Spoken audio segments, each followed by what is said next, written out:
University of Central Florida, coming off an 8-5 year. It's George O'Leary's 6th year, and he was the 07 Conference Coach of the Year. Rob Calabrese back at quarterback, but they got a good running back in Bryn Harvey. Wide receiver Kamar Aiken, almost 17 yards per catch and 9 touchdowns. And Ja Reed leads 3 other starting returning offensive linemen. Well, interior offensive line would be interesting to watch. So that's what the problem is right there. They have to get production out that group, guard to guard. Also, can Calabrese take control of the offense and be that leader that they need offensively from the quarterback position? And also, can Brian Harvey be healthy all season? If he can be healthy, that's going to help all the team tremendously, because now they'll be able to run the football, and that chews up the clock.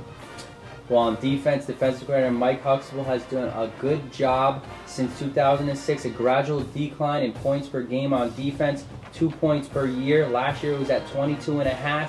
And who helps better than Bruce Miller, Defensive Player of the Year?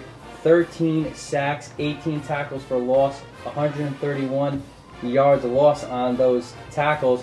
Josh Robinson, the sophomore, comes back, first-team freshman All-American, to man the secondary with free safety Kamal Ishmael and linebacker Chance Henderson. 5th year of eligibility, he was a first-team All-Conference player. Yeah, you mentioned that secondary. I think that secondary, the future is bright with those guys. You mentioned Ishmael Robinson and A.J. Boyd. That's going to be a tremendous secondary for years to come. Also, true freshman E.J. Dunston is being asked to replace Terrell Troop on the defensive line, the defensive tackle position. So expect more run dominance in that run defense for Central Florida. So I think they're going to be outstanding on defense. He's a serious true freshman candidate. If you come in and start as a true freshman at a high level in a conference like Conference USA, that's saying something. Now let's head over to the West Division, and what better way to start off with the former West Division champions last year. Houston, 10-win season despite losing the Armed Forces Bowl to Air Force. Kevin Sumlin in his 3rd year has done a great job. Quarterback Case Keenum is back for his senior year. Charles Sims, their freshman player of the year last year, ineligible, so Bryce Beal needs to pick up the slack. The 4th time in NCAA history it happened last year. 3 1,000-yard receivers. James Cleveland, 3rd-team All-American. Tyrone Carrier, 1st-team All-Conference kick returner. And Pat Edwards. And they got an offensive line led by right guard Chris Thompson. Yeah, the left side of the offensive line is the biggest question mark, so they have to get that solved before the season starts. And Case Keenum, 15 interceptions is too much. He has to get rid of that football quicker to allow himself a better chance to be successful. You saw what happened in the bowl game. Held it too long, interceptions will come when you hold the football like that. And they have to be able to run the football week in, week out to consistently get people out the box and to help out that offense tremendously.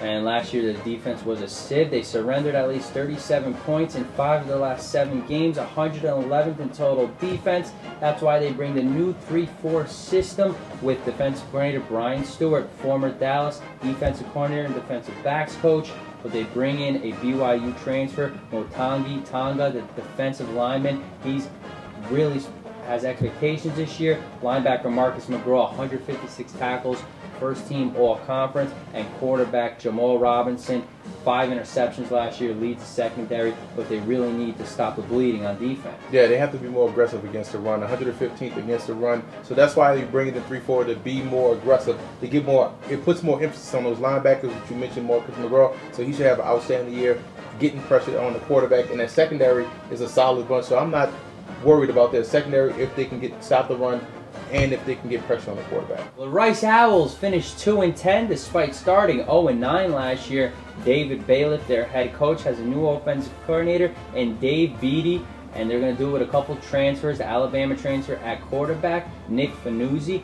Sam McGuffey, Michigan transfer, is going to start at running back, and all return at offensive lineman. Left tackle Scott Mitchell leads the group. Yeah, they have a solid offensive line. So I'm thinking 6'7" quarterback Taylor Cook is going to get the start. He's a big guy, strong arm back there. He can see the field completely, and they have the best group of running backs.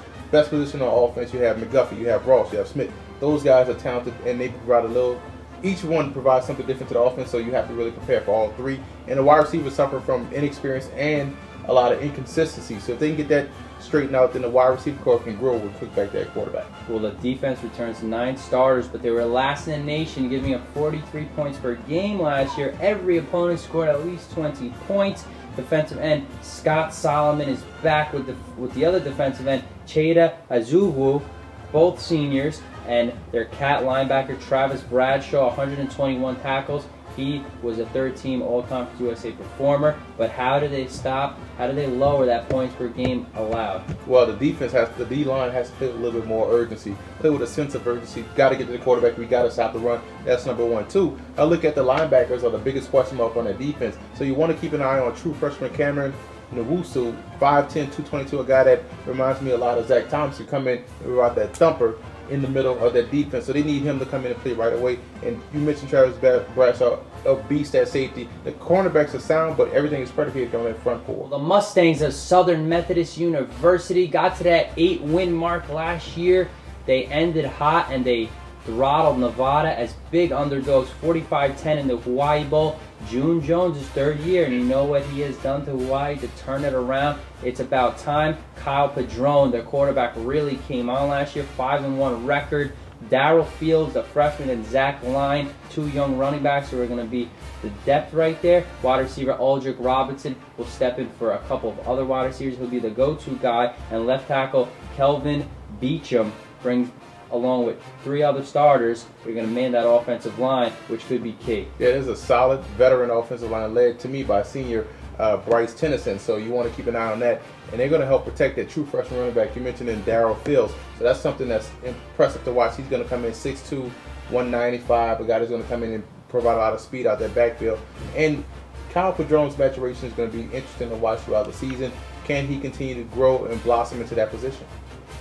Well, the 3-4 system fit well and really improved last year to defense because they were giving up a boatload of points. Points per game allowed improved by 11.5 from 38 to 27.5, and the pass efficiency rating for quarterbacks went down from 64% to 56%. But they lose two defensive backs who combined for 10 interceptions. So Sterling Moore and Chris Banjo, the safety, need to step up. Pete Fleps, 83 tackles and 7.5 tackles for a loss. Can this defense keep improving? Yeah, they can. And you look at the start in that 3-4 with that nose tackle. I like the fact that they bring in true freshman Mike O'Gwen, 6'2", 321, is going to start at the nose tackle position for SMU, so that's going to be key. And that linebacker, Jagarrett Davis, is freakishly athletic, so expect to see a lot of big plays out of him. The back four is where I have some questions.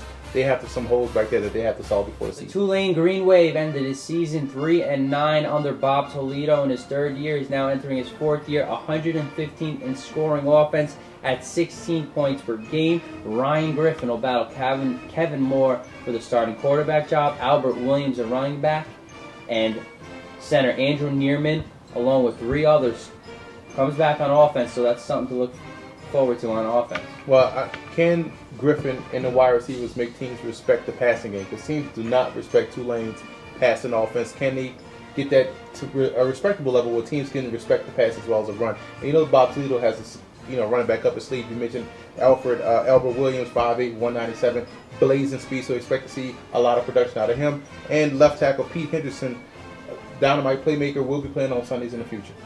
And on defense, they stood the ground early in the game, but the depth took its toll, and by the end of the game, this team's giving up a bunch of points. They come in with transfers. Iowa transfer Desmond Moses at end, Duke transfer Trent Maskey at linebacker, and Phil Davis and Shaquille Smith are in the secondary. Yeah, Shaquille Smith is going to be a special talent for Tulane. May play in the NFL one day because he is that type of player. But defensively, when I look at Tulane, their run defense was a huge problem. 200 yards a game given up. Teams just ran the football down the Green Wave's throat. The floodgates were open, pun intended, down there for those guys in New Orleans. But they have to shore that up defensively up front, and that'll help out everything else. So there's too much youth at linebacker. You look at it on the 2-deep roster, you have 5 sophomores / freshmen, 2 sophomores, 3 true freshmen on the 2-deep. So that's going to be a detriment to that defense. You have a lot of youth. Now, they hope those guys come in and play up to speed right away.